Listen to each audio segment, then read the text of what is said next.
Ladies and gentlemen, welcome in. It is Monday night. Finally, the week has rolled around. It's been a wild 5 days for the University of Georgia. Malachi Starks on Thursday night. Jalen Walker on Sunday afternoon. And then today, not going to lie to you, I told the Patreon and Discord folks today, Jordan James popping off and giving a commitment to the University of Georgia kind of caught me by surprise. Okay, maybe it was Kirby keeping the momentum. Whatever it is, Georgia adds their first running back commit of that 2022 class. Now, if you've been following and you are up to date with what we've got on dogsdaily.com over there, our boy Kyle Thunderberg actually wrote an article about a week and a half ago about just how many running backs Georgia would take in this 2022 class, right? Historically, every other year since I believe 2014, Kirby Smart has brought in 2 running backs. Obviously, last class, just the one running back with Lavoisier Carroll. This year, maybe going for 2. Certainly has the room to do so. You would expect Zamir White and James Cook to finally be off to the NFL after this football season. I've got a great show jam-packed for you tonight. I was expecting Jordan James to be showing up on tonight's show. We were actually going to do a film review live with the latest Georgia commit, but hey, the film guy and my YouTube audience awaits no one. So we will do the film study without Jordan, and then I got a very special guest coming on with us in about 15 to 20 minutes. One of my I wouldn't say best friends, but one of my close friends in Jamey Goodman. Some of you Georgia fans might know him from the world-renowned Dogcast podcast. So we'll be adding him on in just a short while. But in the meantime, let's show you what Georgia just got today in their latest commit in Jordan James. All right, so first things first. When I watch a running back's highlight film, especially their high school highlight film, right? I want to be able to see game-breaking speed, right? I want to be able to see vision. I want to be able to see patience. I want to be able to see all those things that make a great running back. And as we go through these things, I'll show you exactly where I think it is. Maybe Jordan comes up a little bit shy, but where he makes up for in terms of all the areas that he lacks in terms of top-end speed and breakaway speed and that top-end explosivity. So without a doubt, let's get right into it, even though I already said we're going to get right into it. Off the bat, what you're going to see is, though this dude, like you're watching him, he's not really walking away from defenders, right? It's nothing like what we watched over on the Patreon audience last night with Malachi Starks. But what this young man does have is an acute awareness for his open field angles, right? When you're in the open field and you're maybe not a 4-4 burner, what you do is you have to lean back into the angles. You're gonna see that all night tonight. Watch Jordan at the end, okay? He breaks into open field, and then once he gets to this point right here, in order to take the angle out of this guy, great running backs bend back prior to this intersection point, right? If I begin my break back here, he's not gonna get to me. He will not reach this spot before I do. However, if I end up on my straight line, his angle will ultimately catch up to me. Great backs that don't necessarily have top end speed, that aren't necessarily 4.38, 4.41 burners like our boy right here is not, they got to have great angles in open space. And I think Jordan does a great job of exactly that.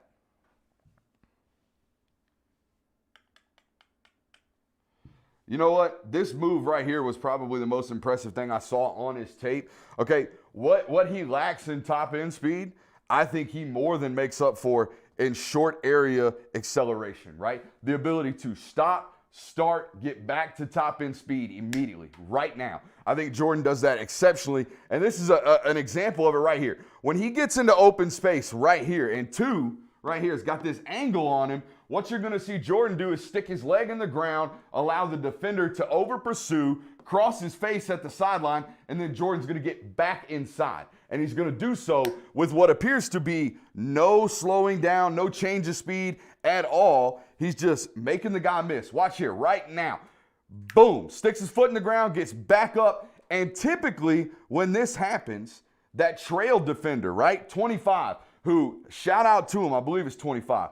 25 right here is giving hellified effort, okay? Rare air effort from 25 right here. And typically when a decent running back, right? Not a great running back. When a decent running back does this right here and stops, 9 times out of 10, the trail defender catches him. How many times have you seen running backs stick their foot in the ground, make a defender miss, and then get caught from behind as they're doing so?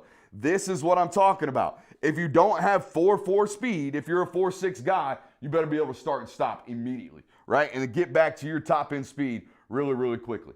I'm not here for the hitch and spin and go in high school football. That's great. But what you see again is that open field, like just smarts, right? This guy's got him beat. He's going to catch him. What Jordan does is he gets back into the middle of the field, uses the angle of the defender against him, and gets back into the end zone, okay? Taking out the angles of defenders that are much faster than him in open field, that's how he wins on these big breakaways, okay? Now, the other thing, as you can see, this top end speed is questionable. But, I mean, look at the daggum contact balance, guys. How many guys on the defense right here got their hands on him, and he just ran through them. Ran through arm tacklers, stiff-arming defenders, doing what he's got to do to get the ball down the field and continue the explosive. That's exactly what's happening, okay? Great contact balance. Great contact balance to be taking, defenders, would-be defenders. Right here, this number 5, the shoulder tackle right there. So often in high school football, this running back is out of bounds now, okay? Because all of your weight, right? You carry most of your weight in your lower half, but what will knock you out of balance is if you get hit up top, you get pushed, right? You're more than likely, most backs that would be falling out of bounds. Jordan, not so much. Stays in, great contact balance, runs through another arm tackle before he's finally brought down. Okay, but this clip right here, contact balance and short area quickness. I'm telling you, it's there in spades, guys. We're not a 4-3 runner, but what we are is we're really elusive. What you're going to see here is, I believe this is some type of, I want to call it backside or split zone, honestly. But what's going to happen is Jordan's going to meet a defender about right here. He's going to break that tackle, and then the safety is going to be coming down into the alley. As Jordan breaks the initial tackle, he's going to jump cut the safety and put him on his face in a matter of seconds. I mean seconds. Watch how quickly this happens. I wish I could slow it down, but huddle's huddle. Okay, boom, runs right through the arm tackle there, spins off of it, and now here's our safety. Okay, here's our safety running the alley, 1v1 right there, quick scope game from Jordan James on point. Whoop, jump cut, out. Okay, runs through another arm tackler, and then gets the backside safety. We got a little 2-for-1 special. Both safeties getting absolutely worked on one play. 7 thinks he's got an angle up there at the top. Yank, back inside, tutty for our boy Jordan James. Okay? I mean, guys, you can't do much better in the hole, right? In tight quarters, he's really good. He's really, really good. He's got great contact balance, great knee drive, drives through arm tackles on a consistent basis. If you're going to tackle this guy in high school football, you better bring your pads, right? You better bring your pads, and you better wrap up. That's the main thing. But when I saw this and what I really wanted to talk to him about, it's clear to me when I watch this young man on tape, he takes a lot of pride in delivering these blocks. Something we were actually talking about in Discord today. A lot of pride delivering these blocks. All they're doing right here is running stretch zone, okay? If you've ever seen halfback stretch on NCAA, this is all this is. Everybody's trying to reach their man, and what Jordan's going to do for his left tackle right here that is free releasing, arc releasing into space for this linebacker, what he's going to do is he's going to be nice and patient, okay? He is going to slow down, or as coaches call it, gear down as he's running this outside stretch, allow his tackle to seal this defender, and then he's going to put the jets on and get to the sideline, okay? Patience to burst is what we're calling this. I want to see some patience, let the blocks get delivered, let the seal happen, and then burst. Show that burst, get to the edge, and score. Okay, so the quickness is there. The other thing you're going to see is great vision on this kid. He finds backside angles and backside cuts as well as any high school running back in this 2022 class. There's no doubt about that. And honestly, I think that's why Dale likes him so much. Dale McGee, that is, at Georgia. If you've watched our work here of grading and evaluating running backs at Georgia over the last year and a half since we've been doing this stuff, you will have noticed that Georgia running backs have a tendency to bounce balls and bounce runs backside really, really often. This kid's got the vision to do so. I think Dale teaches the backside cut as good, if not better, than any running backs coach in college football. Make sure I'm not missing anything I got notes on. Hey, look, there's more than one way to skin a cat when it comes to explosives, okay? And one of those ways is being absolutely electric in short area quicknesses, or in short area situations. He's going to get caught up in a whole bunch of trash right here. As this safety rolls down back into the box, right about here, Jordan's going to stick his foot in the ground amidst all kind of garbage, get back into this alleyway as the backside safety over pursues. Now, let me ask you guys a question. I want to know how many running backs in this world can get from this spot right here, where all this looks like green grass. It looks great. But what Jordan sees is, okay, I got an overhang defender here. I got a safety over pursuing here. How many high school running backs are looking at all this space and mentally saying, you know what I need to do? I need to stick my foot in the ground and get back west. Ain't a whole lot of high school backs that are going to see this one. Okay, boom. Foot in the ground, back. There's that short area acceleration. There's getting back to top end speed like that. Okay? Come to a complete dead spot. Bang. Dead stop. Bang right there. And then get back west. Okay? That's a good rep from him. We got a couple more that we're going to look at before we get Jamey back in here. Okay? Some decent outside, stretch or toss, what we call this truck sweep. Okay? Georgia runs this play. It's a decent job getting his foot in the ground, getting back north. I think that devastating one-leg cut is what he's got. Okay? Let me get to one more clip before I get to Jamey, because I know he's impatient. Okay? A lot of red zone touchdowns on this guy. Don't be the guy out here on Twitter saying, oh, Georgia's latest commit had 75 touchdowns last year in high school football. Most of them were inside the 10. What we got here? My number one rule, I think it's his best clip, and we'll end it on this. You guys know by now, my number one rule in college football for running backs, you have got to, it's a requirement, it's a prerequisite. You've got to be able to make the first defender miss. The first free defender miss, you've got him. He is yours. He is your responsibility. Your responsibility is not to hit the hole correctly, even though it is. Your responsibility is not to protect the ball, even though it is. Your responsibility, what I'm banking on as an OC that is designing plays, what I'm banking on as a run game coordinator designing plays, is that you can make this guy miss when you are one-on-one. He ultimately gets in there, or gets out of there. He's got great vision in the hole on this power, and boom, okay? Just absolutely puts a guy on his face with a fancy little move. Here's the patience we're talking about, right? Look at all this junk. Look at all this junk. How is he going to not only get out of here, but allow his lead back to pick him up and then sneak out of here and make this guy miss? Okay, the patience to do it, and then when it happens, the short area explosion to make a guy miss.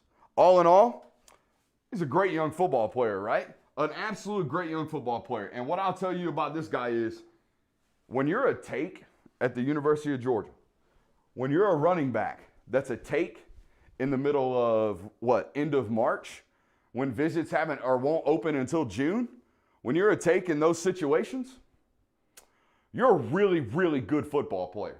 Okay, Georgia believes in you mightily, and they want you in their class, and they want you as a part of that class, no matter what Branson Robinson's doing out there at Mississippi, no matter if they have a chance to flip Emmanuel Henderson, no matter what.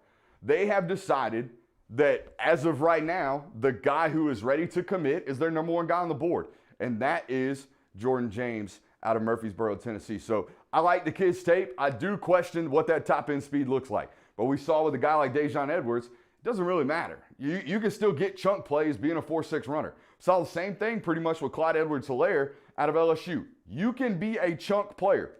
You can be an explosive athlete without being a track guy, without being able to run away from everybody. All right, on to our first guest of the night, our boy, Jamey Goodman. Are we ready there, Dicko? We are not ready. We gotta go be right back. Hey, we got to go be right back. I'll be right back. We'll see you.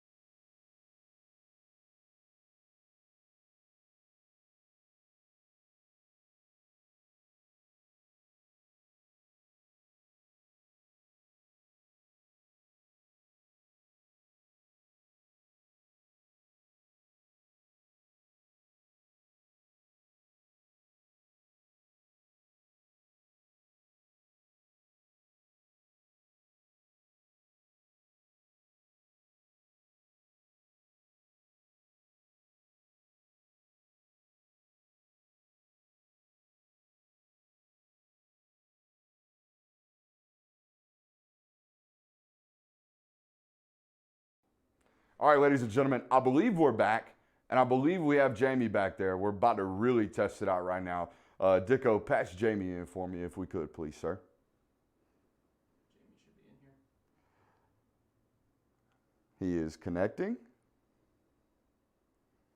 Connecting. Says he's in here. What's up, Jamey? My man Jamey, can you hear me? I can hear you. Are we going to share our video screen, or are we going to talk to Jamey Goodman, the name, all night? What we got going on there?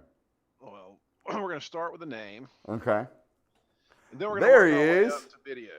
That guy's so daggum handsome. We got to have him on screen. What Georgia polo we got on? I'm sure we got one on. What we got? We got a Cutter Buck, I think, maybe. Yeah? Yeah. Hey, that'll do. How are you doing tonight, Jamey?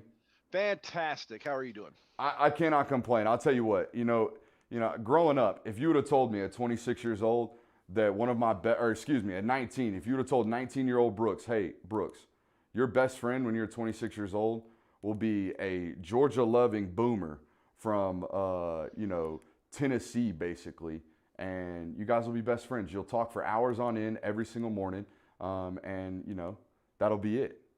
Can you believe that, Jamey? I got a boomer for a best friend.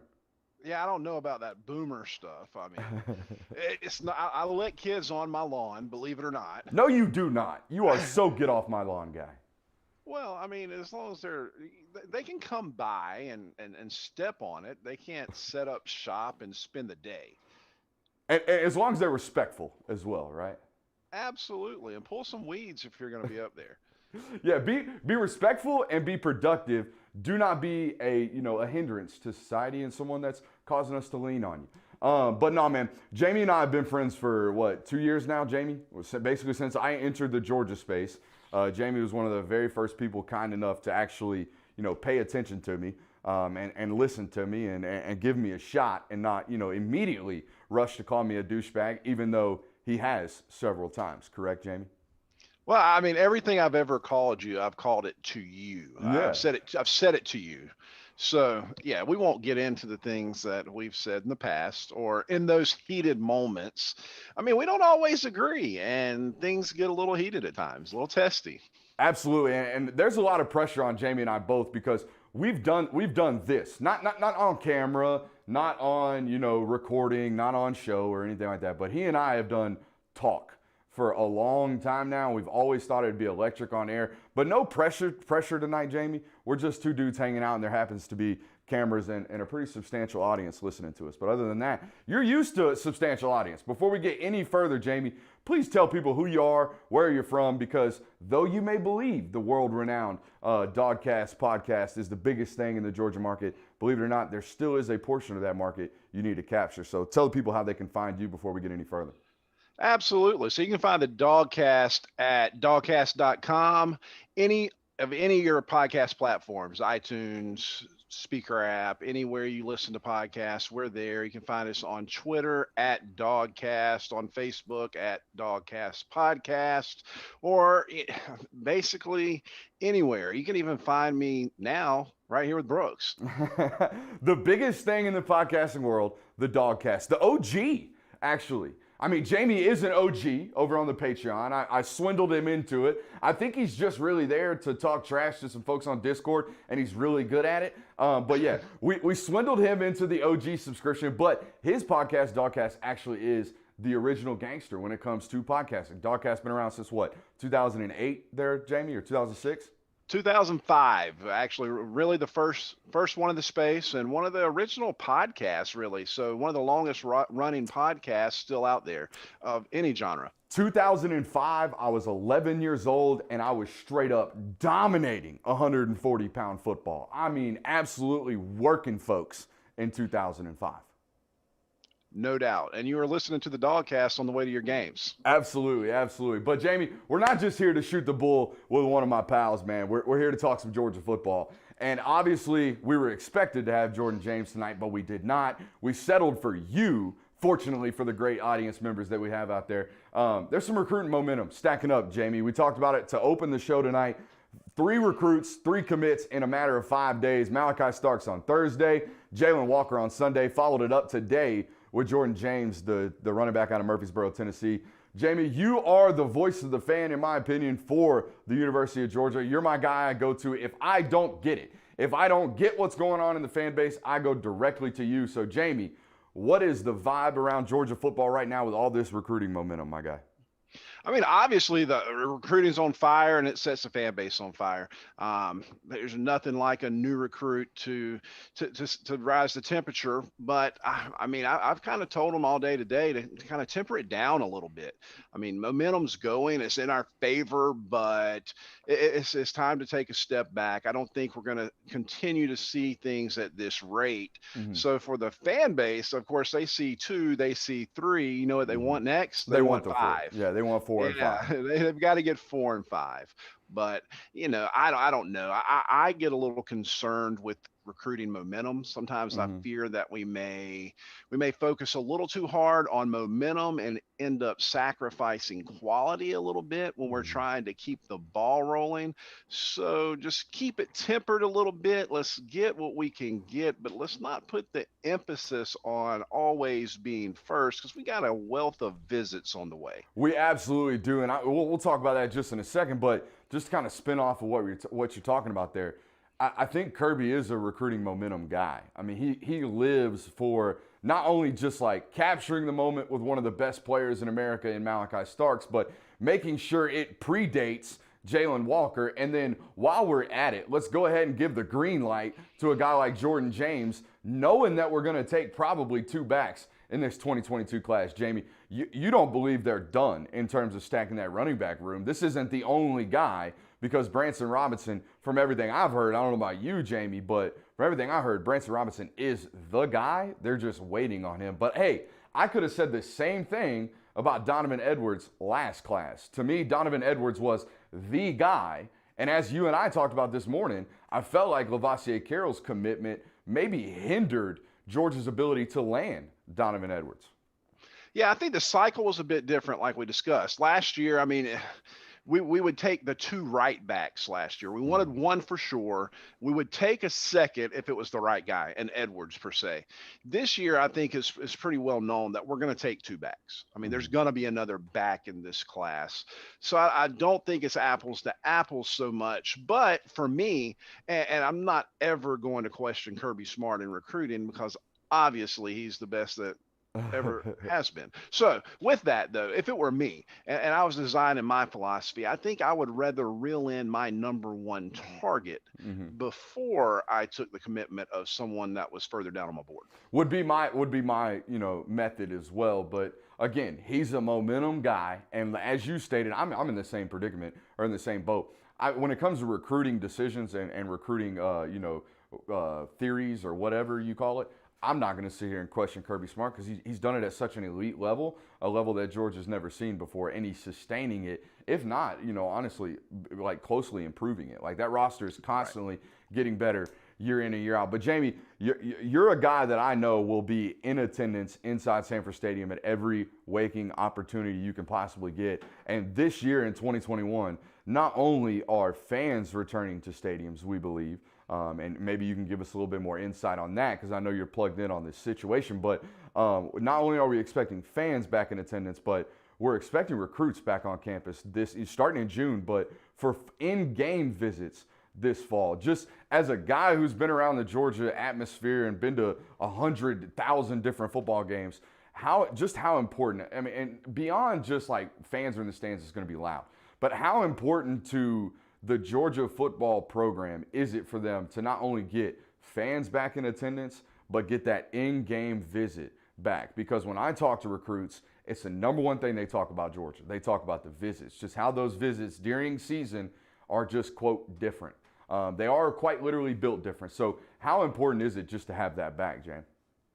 Oh, it's incredibly important. Now, from a recruiting standpoint, I mean, there's nothing like a full Sanford Stadium. Be it a day game, night game. I mean, it really is a special environment. And, it's rivaled by very few places. So these kids that aren't all over the United States sometimes never get to experience what they can see inside of while they're in Athens and Sanford Stadium. So eliminating that from the process, I mean, you have no advantage there. Everyone's equal until they see it. We can all talk about what it feels like to be there, but when you've got 93,000 people that are as active and loud as Georgia fans, I mean, it is back to momentum, back to recruiting momentum. It drives the momentum.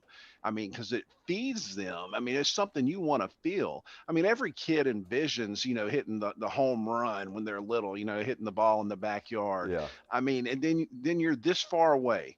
You're on an official visit, or maybe not official, but you're in the stadium because you're being recruited. Hmm. And to feel the electricity and to see what happens when this team takes the field, there's no way you can't place yourself in those shoes. And to walk away from that and then have to go down the road to like Tech or even Auburn and try to recreate that feeling, it's impossible.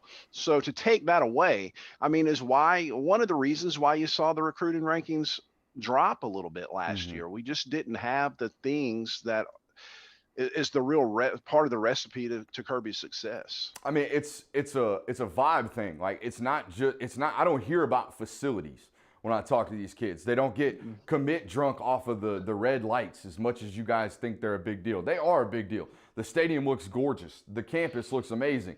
Downtown environment's great. But the thing that I hear players talk about is the vibe around the coaching staff and the program.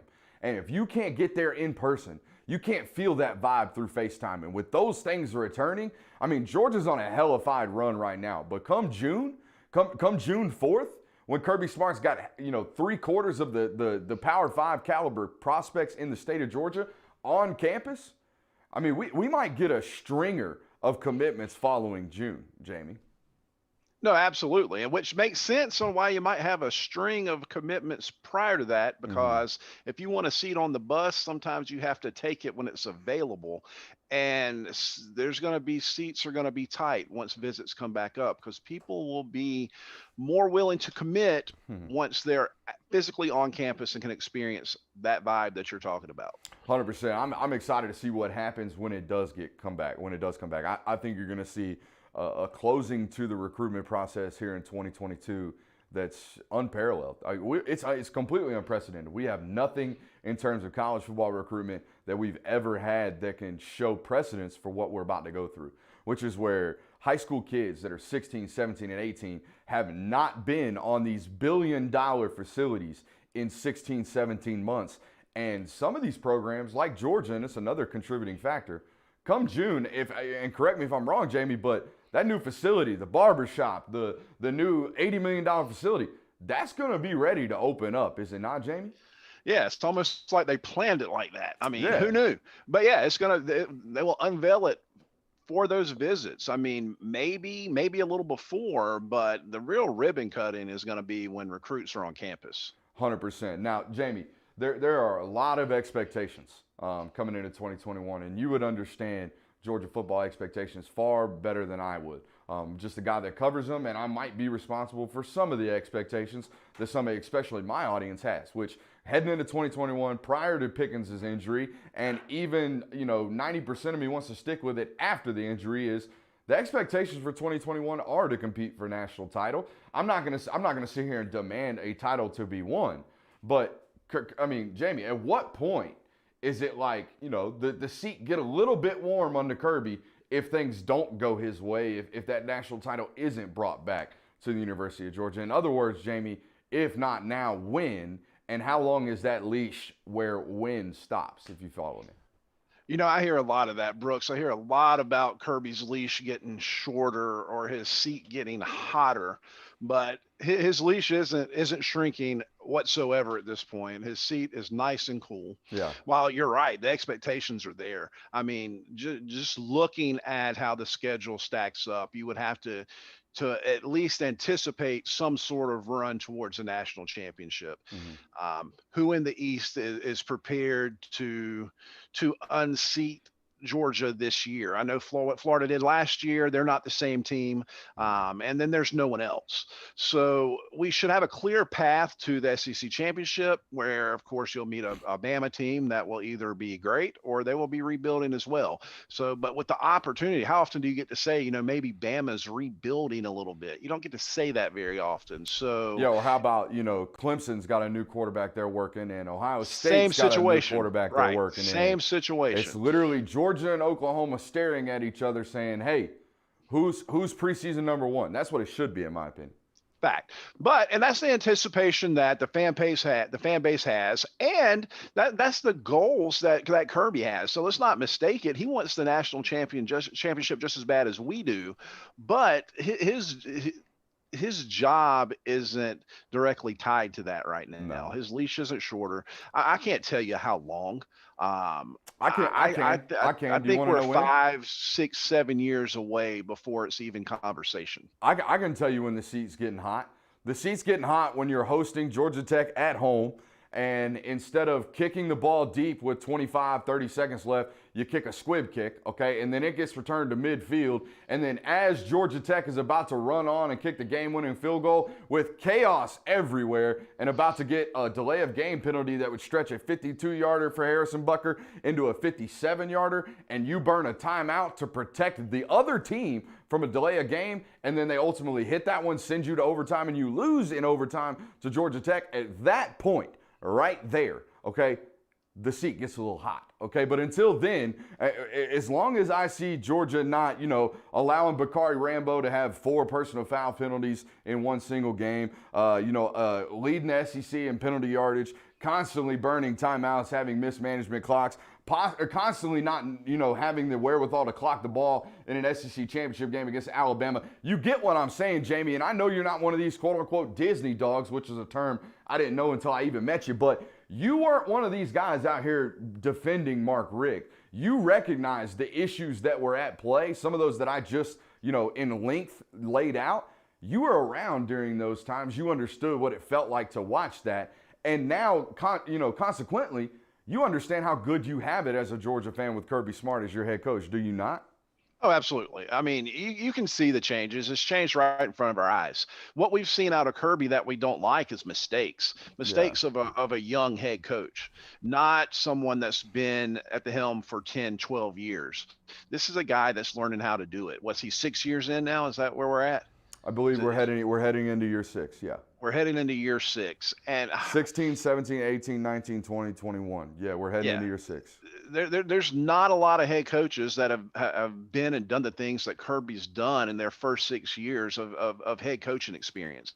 And I don't mean major head coaching experience. The guy's never been a head coach anywhere until now. And to hold him to some level of perfection, like he's not going to do anything wrong, that's where the comparisons come out, and the fan base is just factually wrong. I mean, they're not the same. I mean, he's going to make more mistakes. He's going to make another one. But the thing is, he seems to learn from those. Mm-hmm. He's not doing the same thing over and over. I mean, coaches, when it's time to go, you'll start noticing a pattern. You'll notice that we hadn't recruited a top 100 lineman in 5 years. I mean, you notice those things that Kirby just doesn't do. So, yeah, there's no similarities there other than the position. So my next question for you, Jamey, and I've said this about Auburn. Okay, I think Auburn's fan base has irrational expectations of what their football program is. If you search through the football reference of Auburn University, you will see that about every 16 to 22 years, they've got a legitimate shot at a national title. The other years, they are a dormant 8-5, 9-4. Those are the expectations for Auburn's football program, in my opinion. What are your expectations for a program like Georgia? Okay, you know all the in-state talent, you get it. You know the ability with which the power G on your shoulder allows you to have and the power it gives you out on the recruiting trail. You understand all those things. My question to you is, what are reasonable expectations? If Georgia's fan base were as sane as humanly possible, which you and I both know they are not, a large portion of them are, but there is a small vocal portion of this fan base that believes every year is national title or bust. So what are reasonable expectations? I think reasonable expectations for us is to win the East 8 out of 10 years, every 8 out of 10, and challenge Bama. Um, that's our bar. Until we beat them, that's it. I mean, there's got to be times when you can't win the East. Florida's going to have a year here and there. I mean, you're 3 for 5 right now, which puts you 6 for 10 on your 8 out of 10. So you're a little bit further behind than even your set goals at 8 out of every 10 years. But we're still early in the decade. Right. I mean, we are a little behind that, but where we should be is 8 out of 10, 7 out of 10 if something bad happens. Mm-hmm. And we're not too far behind that, because we're still counting Kirby's first year as a head coach. I mean, he's never going to be a first-year head coach again. I mean, the odds are we're not going to start a third-string quarterback versus Florida ever again. I mean, so there's some factors that play into the record now. But yeah, 8 out of 10 competing with Bama every year in Atlanta. That's my expectations, and eventually beating Bama and getting over the hump. You made a kind of a crack at the third string quarterback. That's another thing that separates to me, and I know we're only 6 years in, but that's a separation factor between Mark Richt and Kirby Smart. I don't know if you're going to see any Joe Cox, Hudson Mason years at quarterback for the University of Georgia. I just don't think you're gonna. I don't think you're gonna see mediocre quarterback play moving forward. And I think he learned that last year in the sense that, barring injury, I need to make sure I got a quarterback room full of dudes. And if that means every other week, SI.com and Dog Nation and Rivals are starting rumblings about one of our star-studded quarterbacks potentially flirting with the transfer portal, then that's the reality of our situation. But what Kirby has realized is I'm not going down with a third-string quarterback against Florida anymore. I think you can see that by what he's doing on the recruiting trail. There's no coincidence what he's done in 21 and 22. Yeah, it helps to have Brock Vandegrift and Gunnar Stockton in your backyard in terms of in-state products, but there's no reason Georgia shouldn't take the number one quarterback in the state of Georgia every single year. Correct, Jamey? No, absolutely. And look, the league is different. I mean, that's one area Kirby had to grow. I mean, there was a time you could take a third string quarterback and a stable of running backs and win the East or win the SEC. That time's probably past us. So, I mean, there ain't no Arkansas, Darren McFadden kind of football teams no more in the SEC. Those guys aren't winning the SEC East. Yeah, you have to put as much emphasis on your backup in the quarterback room at this point as you do your starter, because I mean, I know it's coach speak, but everybody's only a play away from starting, and that's where we were. Hey, but I mean, as long as you're doing everything you can to give your team the best chance to win, I think you're okay. And I agree with that. And another thing it's hard to adapt to is the portal. I mean, we did have a quarterback there that should have been starting that, or actually a couple. I mean, what? I mean, we had Fields transferred, Newman did what he did. Yeah. So, I mean, 2 starting quarterbacks left the fold that could have been there. So, I mean, that's hard to manage. And I don't know how you – I think you recruit and you do it with anticipation, which means – you've got to be on the ball ready for the next guy to leave, which means you've got to be ready with a list of your next candidates to come in.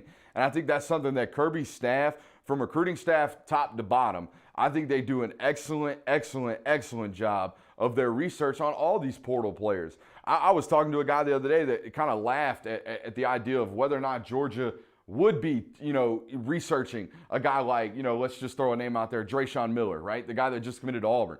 Hey, did you do your research on him? Well, yeah, we do our research on every single Power 5 football player that enters the portal, was the response that I got. So that staff, and granted, they should be because they're so well-staffed, they're so deep in terms of the investment from the university on that staff, they should be doing all their research on everybody, and I think they have. Especially at that quarterback position. But the next thing I kind of want to talk to you about, Jamey, is, I put what happened where you were, and I know exactly where you were because we were on the phone. When you and I hear the Pickens news, we get on the phone. Your thoughts right then and there, what were they? right then and there. Like instant reaction. I was sick, but yeah, my first thing was it's the last I've seen George Pickens in a Georgia uniform. He's not taking another snap in Athens or for the Dogs. That was my first initial reaction, that the Pickens era was prematurely over. Now, there's this theory, right, that it was just strictly a ligament strain. There was no tearing of the ligament off the bone. There was no bone chipping. There was none of this stuff. No supplemental ligaments damaged, nothing. Hypothetically, there is an 8-month rehab on this knee injury. Jamey, do you still feel that you're done? I mean, George Pickens is done. What you got is what you got. I think you got, at this point, 15 games, 16 games of George Pickens. If that's what it is, Jamey, A, do you think he comes back? B, if 18 games and about, I think almost less than 1,000 yards at this point, if that's what it is for number one during his time in Athens, man, that's not quite what we thought it was going to be, right? Right. Well, it didn't take long for the emotions to settle, and I was able to talk to some people closer to the situation, some people that are close to George and his family, to learn that, even though we saw the Instagram story, the black background with just the bye, I mean, that was an initial reaction for him as well. But it was pretty clear to me really fast, that George's mind was not necessarily moving on from playing football again in Athens. So my thoughts today is, obviously he's got to be able to play. So if he has a physical possibility to get back on the field, and we're contending for a national championship, I don't know that if we're not in contention that he's going to be as eager to run back out there. But I'm pretty confident that if he's capable and we're contending, they're going to have to hold him back rather than hope he comes back. So let's do a little hypothetical here, Jamey, because I know where your stances are, so I might be baiting you here. All right. Let's say George is not in contention, but you and I both know that George Pickens is healthy. He's preparing for the NFL draft whilst on campus at Georgia. Are you okay with that?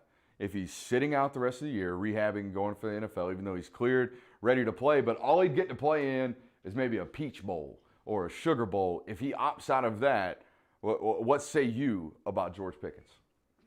I mean, you've got to give the kid the opportunity to get to where he wants to go.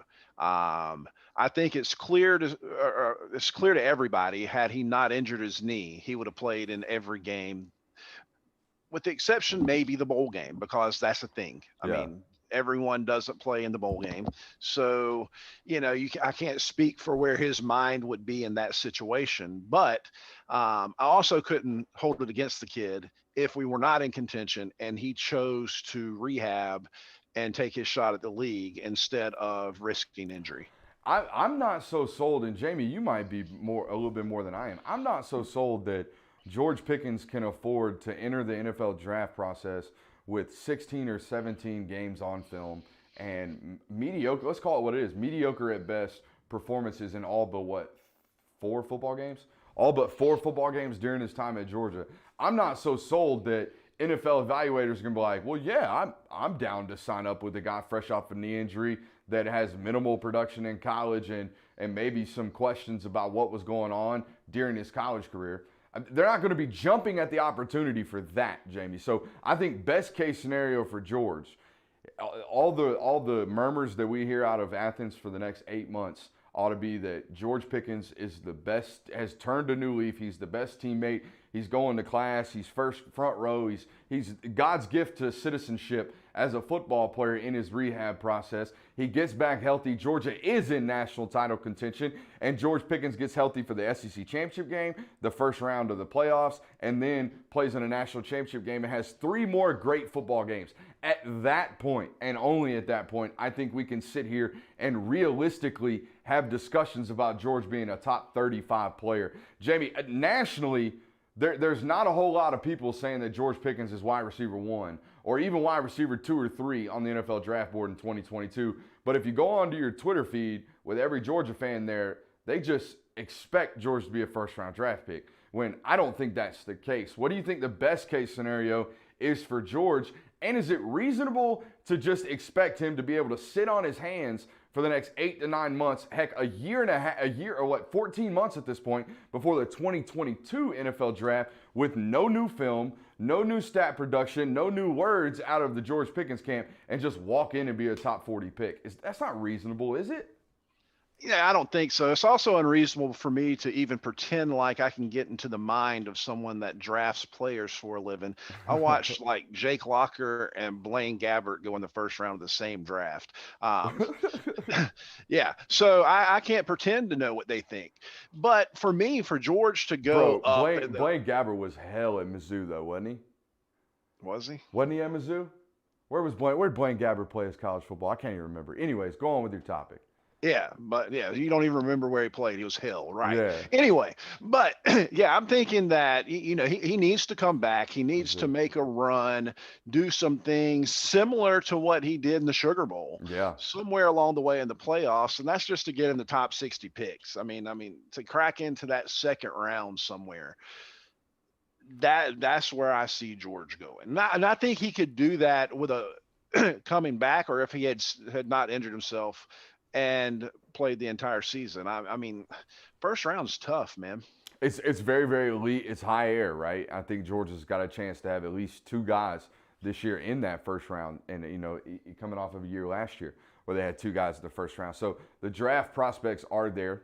Georgia's pumping them out. Maybe not at the rate that they probably should be, considering with which, the rate at which they've recruited throughout the last 5 years during Kirby Smart's tenure. But they've recruited the running back position obviously exceptionally well. And they got the highest paid running back coach in college football by far. I mean, I think the next guy behind Dale McGee's like $300,000 behind him in terms of yearly salary. Wow. Which would lead you to believe that Georgia is indeed RBU, right? They invest heavily in their running backs. They've got some great running backs in the NFL.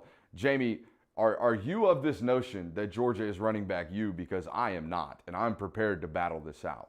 We can battle all you want. Georgia is running back you, period. Okay. I mean, yeah, I mean, your argument's going to be, well, Alabama put these running backs in the league and these in the league. And that's this like bias of what happened yesterday versus what is reality of the existence of running back you. Mm-hmm. I mean, yeah. So you can stake claim to what you want, but you're not it. Make your argument. My argument is, like, Najee Harris is going in the first round this year. Like, maybe top 50 picks. Like, he'll be up there. Okay, Derrick Henry, top 3 back in the NFL. No questions about it. I think there's no arguments there. Mark Ingram's been hanging around forever and still doing really, really well in the NFL, by the way. Kenyon Drake in the NFL. Trent Richardson flamed out in the NFL but was a top 5 pick. Eddie Lacy ate his way out of the NFL but was a really good football player. Josh Jacobs at Oakland is a top 8, 9 back in the NFL. So, like, they've got the track record of production in the NFL. Not to mention, Jamey, there have been 3 running backs since the year 2000, and we'll talk about year 3000 here in a little bit. That's an inside joke between Jamey and I. But there are 3 backs since the year 2000 to win the Heisman Trophy, 2 of which played at Alabama. Derrick Henry and Mark Ingram. So I get it. The argument is there. There is no recency bias. There is historical data. There's recency bias. It is. I mean, you named off a group of guys that's played. You're talking about in the last decade of football. Well, last year, I brought up Najee Harris, first-round draft pick this year. So, right. But you said, okay, so Derrick Henry is top 3. Nick Chubb is also in that same breath. In that same breath. Right. Trent Richardson was garbage. Flamed out, but still a top 5 pick, which Georgia hasn't produced that at the running back position since. Top 5. It doesn't matter where you were drafted if you can't get 5 yards. Okay. I mean, so, but what earns you the status of running back? I think that's what we need to clarify. Is it the number of yards? The spectrum. Yeah, I mean, I don't know. I don't know. I see what Alabama has done and respect that, but I don't think that based on the last 4 or 5 years, they can say, well, this is ours now. I think that for Georgia to continue to want to use the slogan, they need to put out some more backs. But I mean, Sony's been hurt, Mhm. so he's still productive when he's not hurt. Chubb is one of the top three, four, two. Where I mean, it depends on who you ask. Best Well, backs I in the mean, league. like consistently the last 2 years been top three. Okay, Right. when he's healthy, I think he only played 12 games in 2019. But when he plays a full season, I mean, he damn near leads the league in rushing. So yes, he Right. is a top three I back. mean, and we're discounting what Gurley did when he was healthy. Agreed. So I mean, the comparisons are there. Hmm. They just produced at a higher volume over the last few years. And if you look, this will go back to recruiting during the Mark Richt era, where he really only recruited a handful of great backs. Yeah. There was a time when we were putting guys like Craig Lumpkin into the league undrafted, and that was like the highlight of our running back room. Absolutely. I mean, for me, the difference is like at Alabama, gadget backs, guys that never really had a true starting role. Guys like Kenyon Drake. Kenyon Drake's on path to have like a 12-year NFL career. The Brian Harrions of the world, the Elijah Holyfields of the world at Georgia, those guys aren't making it on NFL rosters and sustaining life in the NFL like Alabama's third, fourth Right string now, they're rotation not. guys. No, they're No, not. right now But they're not. no, but I mean, we can go back several years and talk about the Rodney Hamptons and Robert Edwards and Terrell Davis, and I Yeah. mean all these players that sustained time in the league or had to leave early because of injuries. Guys that were putting up 1,000 yards, 2,000 yards a season, which earns you that label. I think what we can settle on is that it is a 1A, 1B discussion. Whichever one you want to choose to be 1A and whoever you want to choose to be 1B, I don't think there's a wrong answer. I think they're going to flood the NFL with running back talent for the foreseeable future. And honestly, when Kendall Milton gets out of Georgia and gets out of college, this entire conversation is going to change. Well, I This mean, I think entire it's going to conversation start is going to changing. I change. think Swift's going to have a solid career in the league. Mm-hmm. I mean, I don't see Got to stay Swift healthy, but washing that's the out. only thing. But he's got to stay healthy. I don't see Swift washing out. I mean, Kendall's going to have a career. The thing for me more than whether or not we're really running back you is if we're trying to recruit like we're running back you. Maybe the philosophy's changed just a little. Yeah. I mean, I don't think it's necessarily the MO, like the modus operandi moving forward, right? I mean, as long as you've got the offensive coordinator that you do now, it's going to be about quarterback and weapons and protecting those weapons with great offensive line play. So this RBU discussion is fun, but it's not really why I brought you on here, Jamey. I really brought you on here for this final segment. It's something that I've been trying to address on the show for a little while now, and I don't know how to do it. You're much better with words in the sense about these certain topics. So I know I've heard your feelings about Isaiah Wilson. I know what your family thinks about the young man, and I know your background with him. You know, what are your thoughts about everything that's going on in the life of Isaiah Wilson right now? Wow. I mean, it's hard to watch, Brooks. It really is. I mean, it's sad. I mean, for a lack of better words, it's purely just sad. Um, for those that were in the stadium, I mean, thinking back to Isaiah coming in his freshman year and really not scratching the depth chart at all. This would have been And 2018, correct? was it 18? I think it was. Yes, I think it was 18. Um, just watching the kid on the sidelines every game. I mean, he was the team's biggest cheerleader. He was the motivator. I mean, he was out there pumping up the crowd behind his team every game. Not every now and then. That's what he did for 4 quarters. Yeah. And it's like he absorbed Athens into his his entire being. And while he was there the entire time, I mean, he lived the Athens life. He walked it.